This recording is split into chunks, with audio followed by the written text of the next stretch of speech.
For everybody. I do have a young one. Jay has some older ones. Marcus J has a young one. Ruben, he's got some kids. We just don't know about them yet. But I say that jokingly just to try to alleviate some of the stress that we've been under lately. And I have a big problem with the notoriety and the infamy that mass murderers get after they commit their crime. I really have a problem with that because they did something so horrific that we remember them better than we remember their victims. I mean, when you go back in history, and in my time frame, you had David Koresh, Manson, Jeffrey Dahmer, I could Columbine shooter name. I know Jay knows. Forget them. I don't want to talk about them. Right. But, you know, how do we remember these guys? But let me ask me one question. Do I know who they shot? Who they killed? Well, I mean, I don't remember any of that. I mean, that goes to a bigger, I see what you're saying, and that goes to such a bigger question than what we put it's almost payment, so to speak, because the news, especially in cable news now, they have to, in order to compete, so to speak, to stay with the Joneses, they have to report the news. So first thing in news is what? If it bleeds, it leads, right? So yes, it's a tragic incident, and they have to report it. But I don't know if it's sensationalism or if it's just a 24-hour news cycle that, you know, I mean, they wouldn't be playing it if we weren't sitting there glued at the TV listening to it, right? Do you think MSNBC's, Fox, the cable news networks, because network news don't go like that, but they wouldn't play it like that unless Nielsen or somebody got some internal numbers that say, hey, this is getting numbers. This is going to get advertisers. So it's up to us as consumers to clear. I honestly, Friday night when I got home, I cut off the TV. I cut off the TV. Even my wife was like, "Don't. If you're going to watch TV, don't put it on the news channel."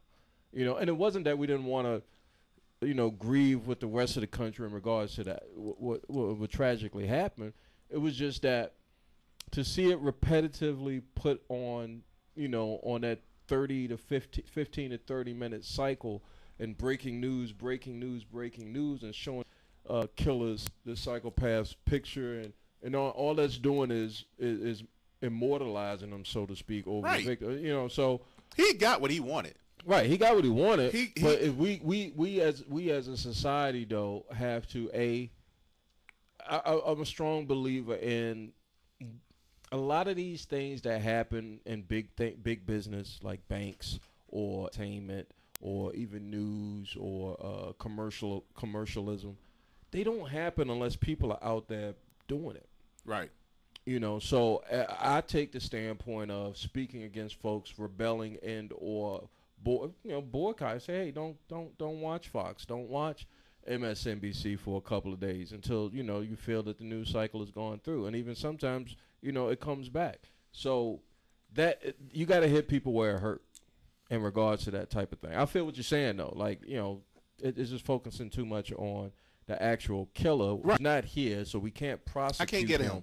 And we want to wrap our heads around the act, and we can't because we're sane human and we're civilized human beings. I think if anything, what happened speaks a lot to where the mental health issue is in the country. Xavier? I'm still young enough. I don't have children, but it still doesn't mean it doesn't still make me feel uncomfortable just to go anywhere. I mean, but you should always be on your P's. Of course. But I mean, after watching such things, I mean, you got the shooting that happened in Connecticut. If I'm not mistaken, didn't the shooting just occur in the mall a couple weeks ago? It was Oregon, something like that. No, there's one that occurred in here in Richmond. Yeah, where? Richmond. Yeah. Crazy. And then there was another one, like you said, in another state. And then you got the infamous Dark Knight shooting. You got to watch everywhere you go now. I was paranoid to even go to the movies after that. No, I was shook. I was looking at the emergency exit the whole time. I mean, I feel what you're saying, but not even a but. It's up to the society to determine what they will tolerate. Yeah, I'm sorry. I think it's up to society to what they will tolerate and what they will not tolerate. One of the things I found interesting, political-wise, was that you have a lot of, I will say politicians. I won't even say left or right, a Republican or Democrat, but a lot of politicians that were in the same bed with these gun rights groups and the NRA and stuff are now, distancing themselves and saying, hey, we need to get tighter on these gun laws. That's a step. It's a shame that we have to have stuff like this to happen to where it's got to be a step, but it's twofold. Someone like this is not right in the head. Right. And somewhere along the lines, the Virginia Tech guy, the Columbine kids, the Batman Theater guy, somewhere along the lines, they slipped through the cracks. Now, hold on. The guy who just shot, what's his last name? Adam, right? I don't even know. Okay, I know it, but I can't think. I'm sorry, and that's the whole thing, the premise, that we remember him. The guns were his mom's. Well, I mean, that's opening up a lot for me. If I go there, Marcus J would support this. Hold on. Look, that's fear. Anytime you have to if you think, and just think about this, crew, and if you're listening out here, please, I want to have this debate with anyone here at the Marcus on Ain't No Half Steppin' with Marcus J. So please call Rue. 804-447-0601. Look, if you have to feel like you have to be armed to the teeth because somewhere along the lines you spooked about your personal safety, how come? And I should be, if anything, Grizzly should be the one that, I'm not going to, I'm not anti-gun. You know what I mean? I'm not anti-gun, but I don't sit there and I don't have a whole full of Call of Duty Black Ops in my house neither. You know what I'm saying? So for me, the fear, I think gun sales went up like 130% once Obama got elected. What's that saying? That's just ignorant. What do you think? I mean, look at those numbers in and of itself. I mean, the gun lobby is strong. The Second Amendment is strong. Certain people just are off. A gun does not really protect you. Usually, I mean, it protects you in the standpoint if it's not somebody that's threatening your life, it's going to protect you. Yes. Only if you were strong enough to pull the trigger. Right. And usually, if a gun is involved, somebody give me an interesting stat, especially the one before I got married. He was like, look, if you're going to keep a gun in your house, a lot of people die when you have a gun in your house and you have a domestic dispute. Man going to kill a woman going to kill a man. One or the other. You know what I'm saying? So there should be a strong debate about gun control, but I don't think it's the guns that's killing people. I use the Chris Rock analogy, tax the bullets. I mean, but what the bank said, he's like, the way we make these guys stars and make them popular, like you said, people remember who Ted Bundy is, but you don't remember who he killed. David Koresh, you don't remember who he killed. That's so true. It is, to me, I found it interesting that this even went down the way it did because, from what I understand, the school was locked down already just because it was locked down. Right. It was just locked down. It's normally locked down. Well, it's got one road in and one road out. The way it looks. But the school itself physically was closed. It was locked, so nobody can get in or out. Right. And then, on top of that, first of all, what school is locked down to the teeth like that? Well, the schools are locked like that to keep anybody from coming in without you knowing. They have to be locked. Even in Virginia? Well, I went to Little Banks today. The office is open, but you can't get into, if you're an open campus, you can't get into, if the teacher shuts the door, you can't get into that. Now, from what I understand, this was a closed campus, or like he basically shot through the door. He did. Right, he shot through the door. He had to. So, I mean, first of all, they shot through the door. I mean, to me, that's a little much. But hey, I feel like that this kid knew what was going down. It's not like he didn't plan it. He knew what was up. Now, maybe when he was 5, he got victimized at this elementary school or beat up or something, or somebody called him a sissy or something like that. I still know. Personally, I don't even care what his thing is. That's his parents' fault. As people who listen to this show know what I call these people. Thank you. Give it to him, Big Roo. I call these people natural selection. Thank you. And honestly, I did some research on natural selection. One, I knew what I was talking about. You was right. But, you just got to be what it is.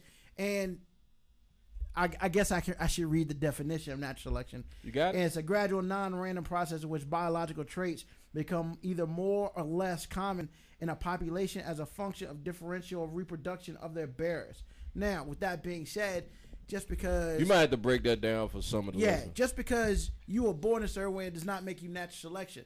Also, it depends where you live at, who you hang around, you know, how you grow up, basically. Now, I mean, by the definition, if you were the son of a daughter of somebody who did something really bad, well, you may have that gene in you. That you're But going to do it's- some crazy correct. crap. But it's really about how you grow up and who you're around, stuff like that. So a lot of these kids, a lot of these people grow up without the gene, but because of who they hang around, what they do, you know, they kind of it become natural selection, you know, based on that. You bleed into it. Yeah, and you know, like the dude over in not Columbine.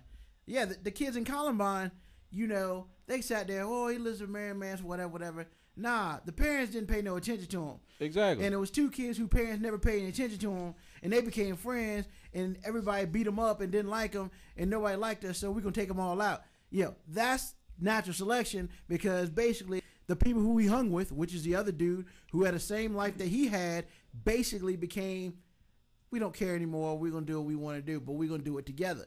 Hence your natural selection. Now, my problem with natural selection is, why you got to take other people out with you? I mean, Because that's not natural. I mean, that's That's not stupidity. natural selection. That's just stupidity. That's just stupidity, and not even stupidity. I mean- that is non. I mean, it's not Well, humanistic. It's like you're blaming somebody for becoming natural it's a punk. selection, Right? It's a punk. and It's a then you punk way take out. yourself out. You know, it's just like you know, a couple weeks ago we talked about old boy from Kansas City. Kansas City, old boy killed his girlfriend, then he became natural selection because he did something that he shouldn't have done, and he knew it was about to be done. You know, I mean, look, what happened in Connecticut, what happened in Columbine, what happened in Colorado at the Batman movie theater, what's happened, unfortunately, is a testament to the times that we live in. And the media, you know, the first thing, and I said this on another show, the first thing that everybody's going to talk was the perpetrator of these horrific crimes would be he was bullied.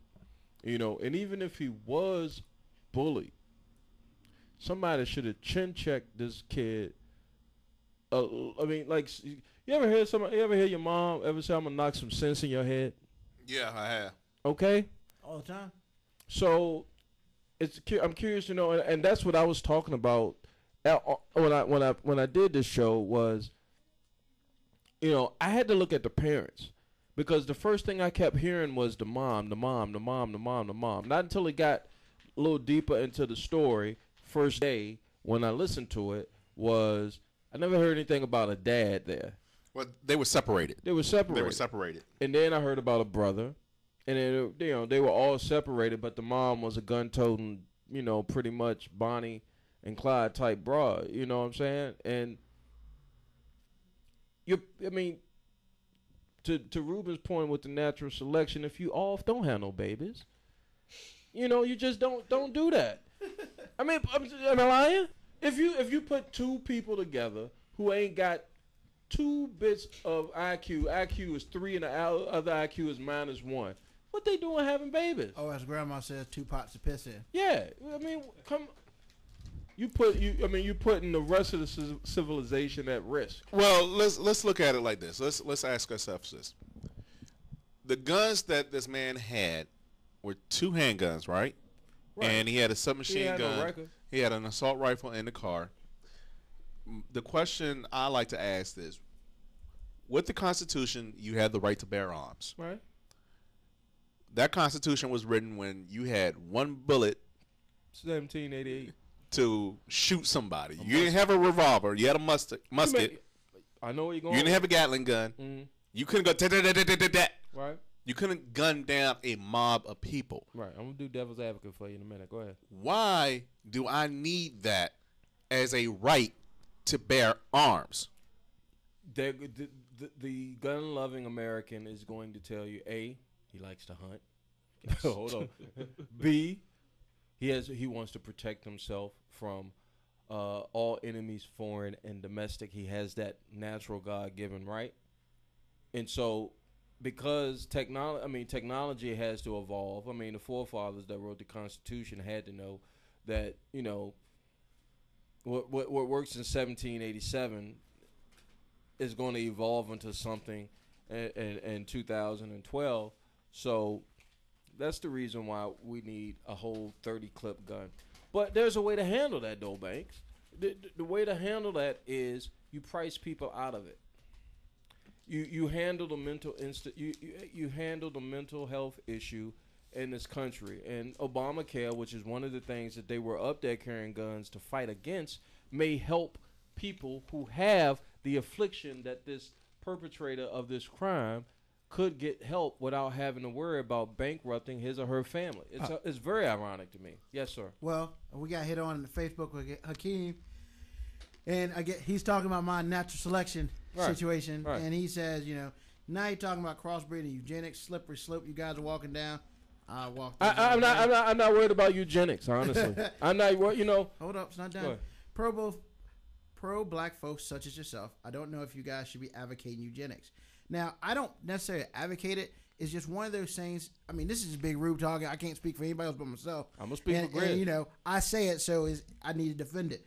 You're right. I don't advocate eugenics. I like to say I call it as I see it.